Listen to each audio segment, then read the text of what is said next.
John, you haven't started? He just did.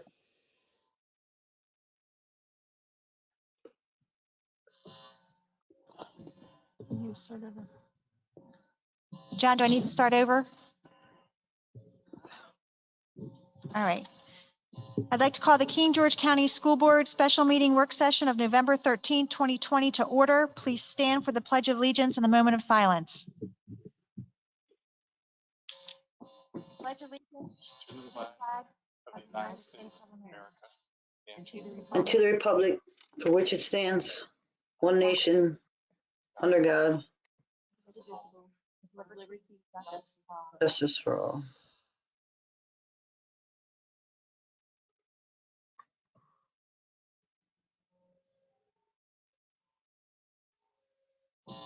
May be seated.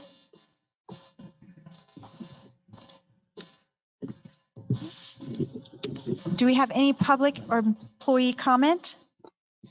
No, Madam Chair.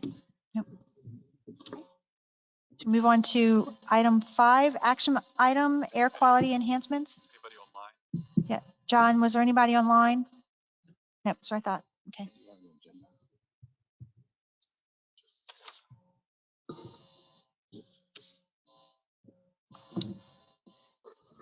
You ready?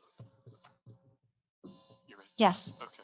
Thank you, Madam Chair, members of the board. For a couple meetings now, we've been engaged with Ms. Colburn from Honeywell, and she is again here this evening to answer questions you've had. Since our last meeting, she's been kind enough to go ahead and break out the pricing for the product she's described in previous meetings by school for you.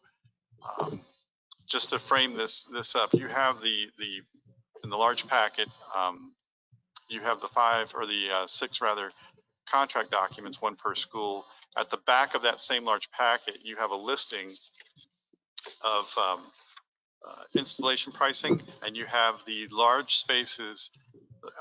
Should the board decide to deduct some of the large spaces from the proposal, then you have the corresponding amount for those deductions in front of you there. I've also provided for you a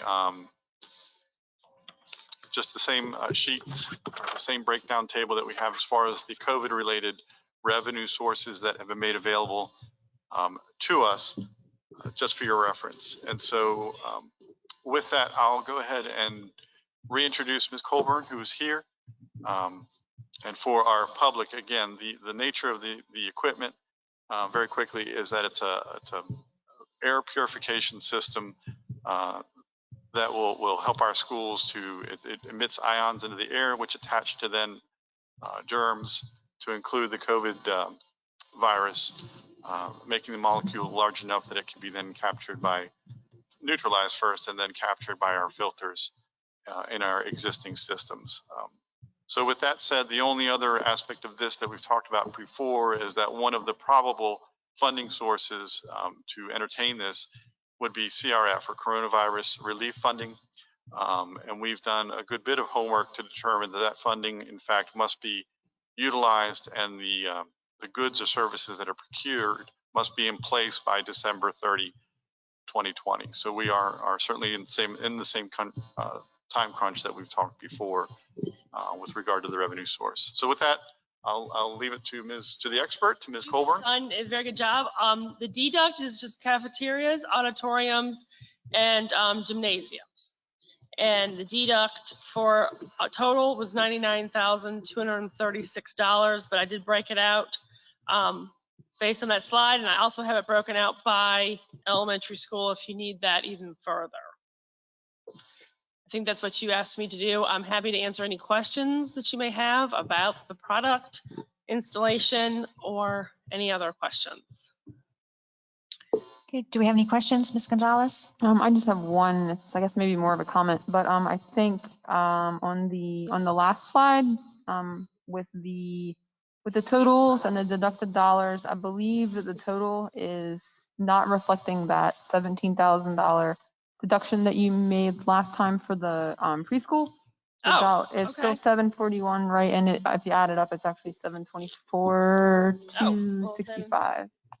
I have each contract, each school separately, so if you want to make those changes, they're each individual. Yep. So I that understand. they wouldn't be a mistake. Right. Yeah, in the rest of the document, it was all correct. I just wanted to highlight that for the Thank sake you. of the packet, which, for anyone who may be reviewing it, that number just didn't get up, that update didn't translate. That's all. Okay, thank you. Mr. Collins? So I didn't see anywhere in the contract where the cost of permits. and Of all that. permits, Mhm. it's all included in this cost. Didn't say, so. If you, in the small print, yes, we have permits, we have insurance, we have bonds, all of that is in here. I saw insurance and bonds. Well, we have to pull permits, Yeah, I know. and that's all included. These are design build. If we, for some reason, left the permit out, that's our fault, and we have to pay for it.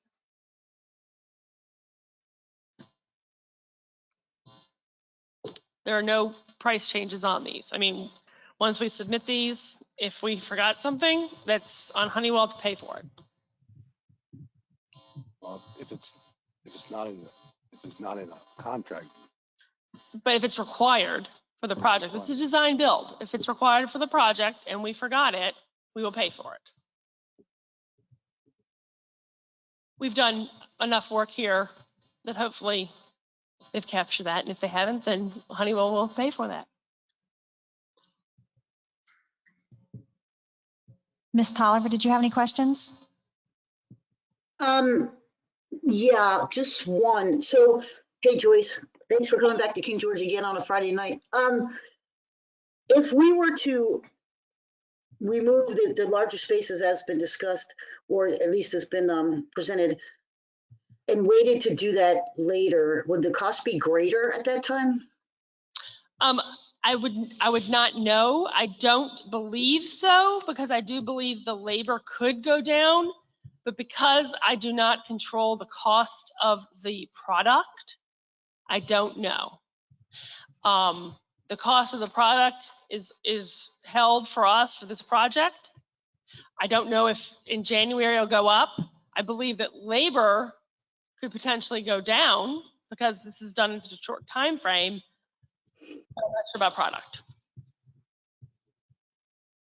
Okay, thanks. I was just thinking it would make more sense if everything was done at one time, just because you'd already be in the buildings and that kind of thing. So I didn't know if there was a. I mean, this is this is all of us doing all of it before December 30th. We're in the buildings. We're all over the buildings while you have no students there.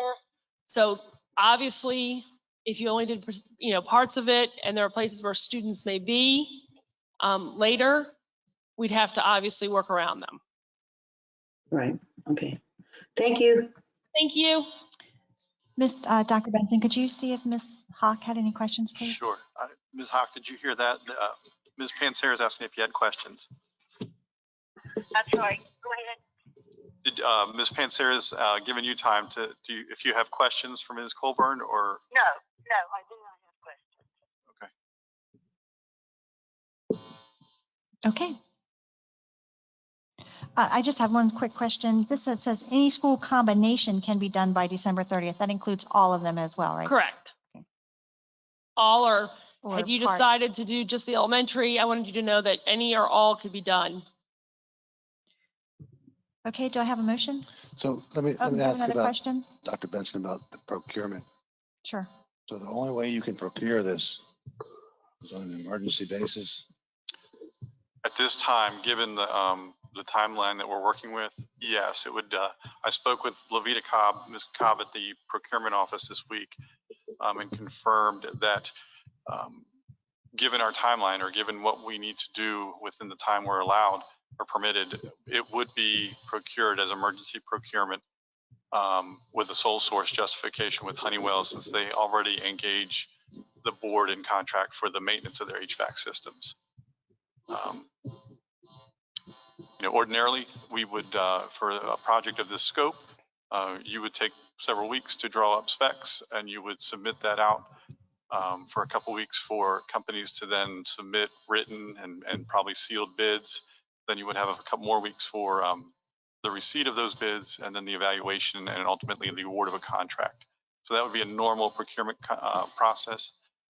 Unfortunately, we're just in the situation where the funds that we would use primarily to fund this are time bound, have a deadline that we have not established, but we have to work within. So did, who engineered these? These were engineered by the Honeywell team. They went to each of the schools, checked the CFM on all the equipment, figured out the number of ionizers and the right ionizers that were needed per building and per unit. And then the docks were only for cafeterias, auditoriums, and gymnasiums. This is the, And there's the breakdown of by building. The entire school district is broken down on the PowerPoint or this.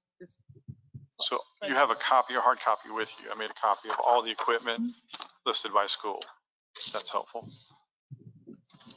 It's basically different based on the size of the air handling unit and the size of the units. But it produces the proper amount of ionization in each room based on the unit.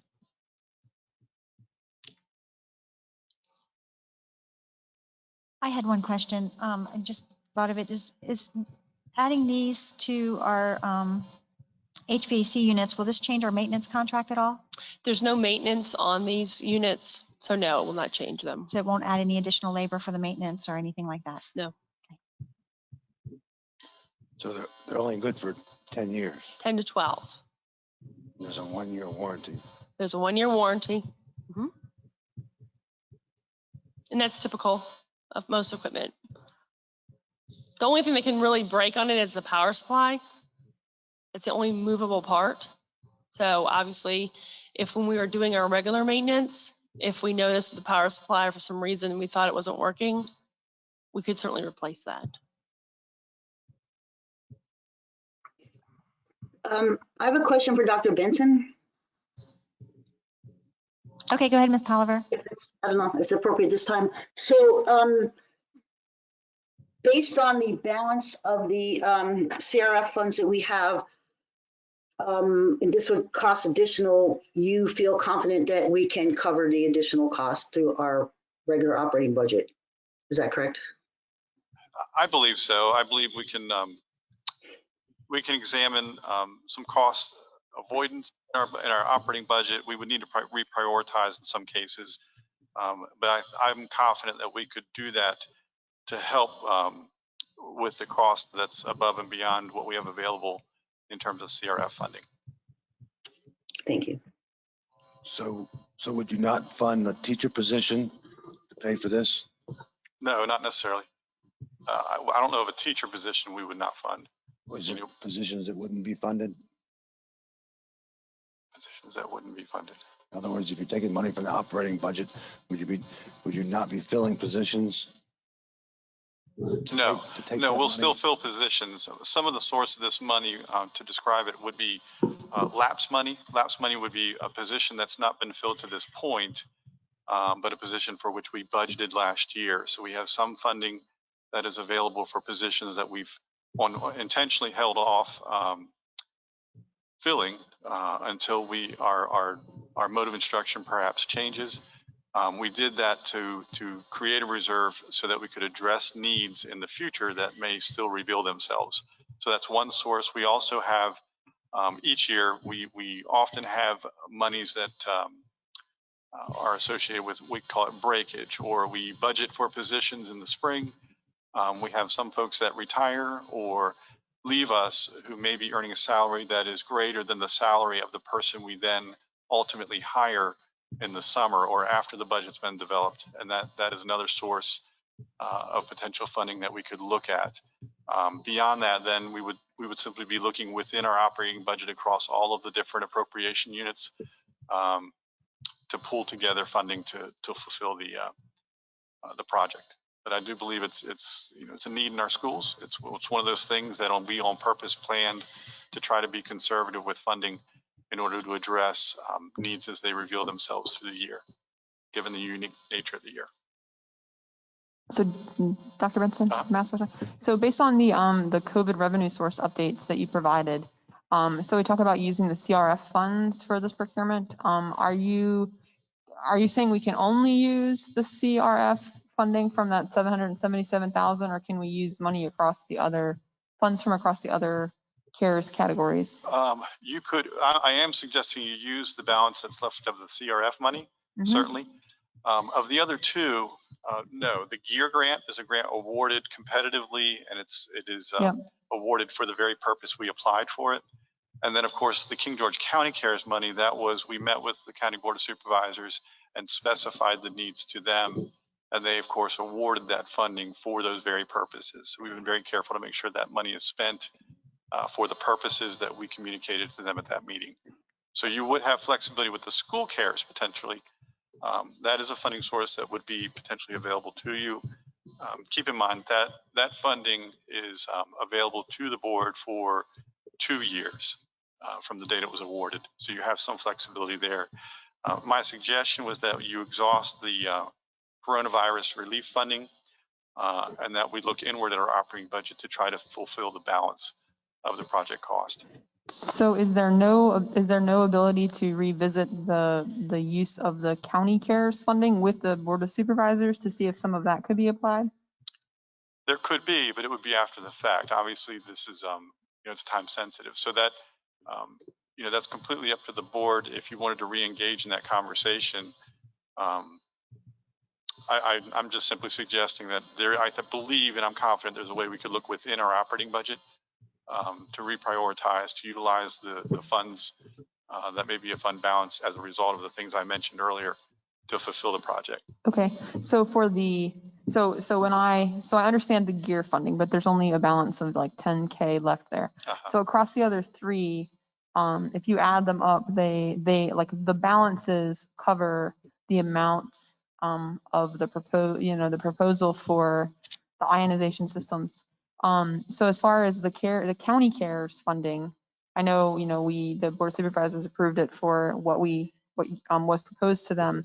But so in order to have that spent by 12/1, do we have proposed costs to apply to that $186,000, or are we essentially going to be giving that back to the county? No, best I know, we have the very same proposed costs that we communicated when the money was awarded. So they just haven't been Exhausted yet. Right. Okay.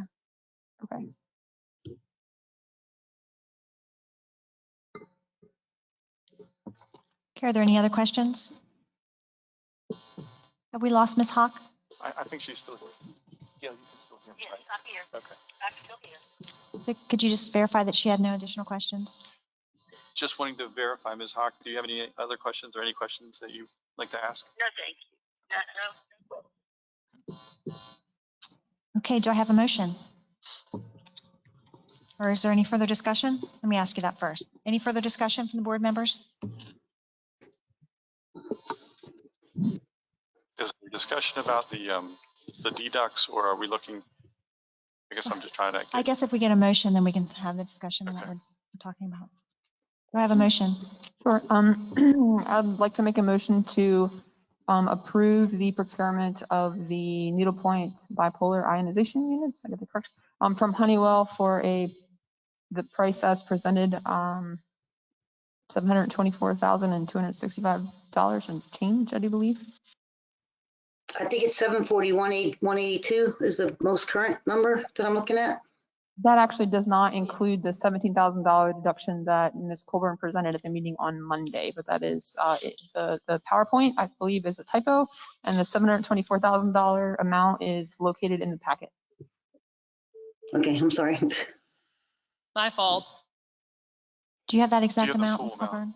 Oh, see, I have each contract separately, but I can certainly add it up. Can the motion just say that we are moving forward with Honeywell installing in all buildings for all rooms and not any deductions? Or do we have to say a dollar amount? I don't know. Go ahead. Certainly. Can you go back and see what that amount is? Yeah, Do that's you what have I your was- computer that's what I there, or was maybe the trying to do. documentation? I think it's best if we actually put the dollar amount in there. It is. I think you're correct, Ms. Pansara. We should put the dollar amount in there. Sorry.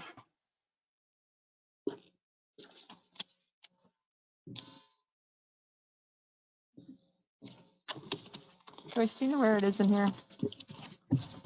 Um, Thought it was in, You're exactly right. 724, 265, 26. Is that what you got, Mrs. Gonzalez? yep, I didn't have the pennies. Yep, okay.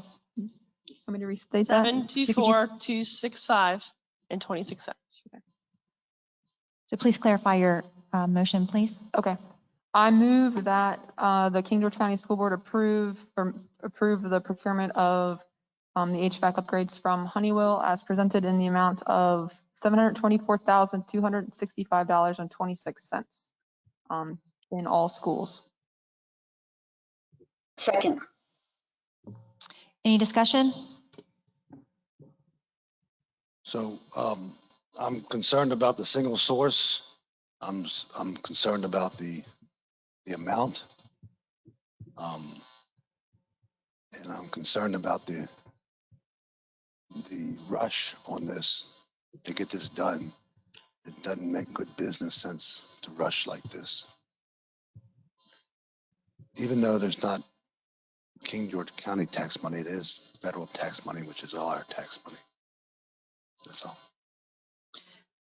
So I tend to agree with you, Mr. Collins, but I'm not so sure what other expenditures we would have for the extra CARES fund or the CRF funding that we have, other than, I mean, since we're not going back to school, I was not really sure there would be any other Well, there's two other avenue things, other than cleaning. cleaning and the rapid tests. So the cleaning and the rapid test, if I remember correctly, that was just around 200,000. So we would still be able to possibly do that with the breakage. Yeah, it was not, I don't think it was nearly 200,000 for those both, but I don't remember off the top of my Sure, head. I no. thought it was but 90 and then we 100 we and some. would still have available to us the school cares funding.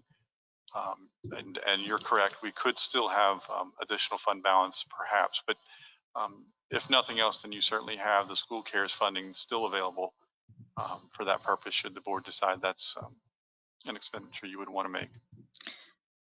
But in any direction, we'd have to use some of that breakage towards those three items, which are the ionization, the testing, and the cleaning. That's correct, yeah. So I just want to make sure that the board isn't thinking of any other avenues that we could use that breakage either for additional salaries or other PPE or anything of that nature. Well, those other items have not been agreed upon by the board at this point. One comment. The second is that to address what Mr. Collins said, this is very time sensitive. It's not just for COVID, it's going to go beyond that for flus and keeping our air quality better. For one thing, we don't have time to procure other bids. And this county has had a, correct me if I'm wrong, Joyce, relationship with Honeywell for, I believe, over 40. 20 years. 40. That's what I thought, 40 years. And so I don't think that we should feel uncomfortable continuing to have them take care of our systems when they've been doing it for as long as they have. Just my comments.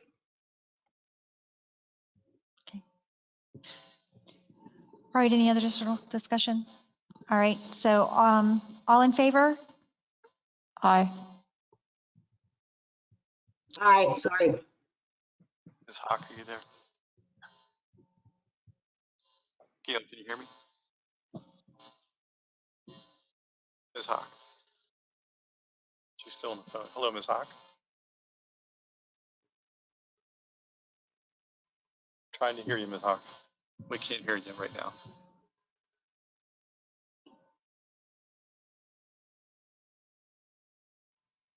Are you there? Rob, I can hear you. Can Yeah. you not hear me at all? I can't hear you right now. I can hear you now. Can you hear me? Okay, yes. Okay, Yes. so they've had discussion on the motion. Yes, I just didn't hear Ms. Tolliver's last comment. Did she have any comments? She was they're voting now, and Yes. she was a yay. Is that what you're asking? Okay, so And this is, the vote is for the full amount of funds. That's right, for the full project at all schools in the amount of $724,265.26. Yes, my vote is yay. Okay. Any opposed? Mr. Collins, good, Motion carries. okay. So, all right, so the motion carries. So you still need to go on record as casting a vote, I believe. Yeah, so I think are you abstaining, Mr. Collins? No, because I don't have a legitimate reason to abstain. You Okay, can only abstain if you have a legitimate reason. that's Well, correct. since there's 3 yeses, I'll just go ahead and vote yes. Okay, all right, and the chair will vote yay as well. So we are fully procuring the ionization with Honeywell for the amount of $724,265.26. Thank you very much. Thank you. Thank you, Ms. Colburn. Thank you. Yes, thank you. Make a Thank you. motion to adjourn. Do I have a second? Any discussion? All in favor? Aye. Aye. Aye. Chair votes aye. Motion is to adjourn. Meeting's adjourned. Sorry. Did you hear that? They're adjourned.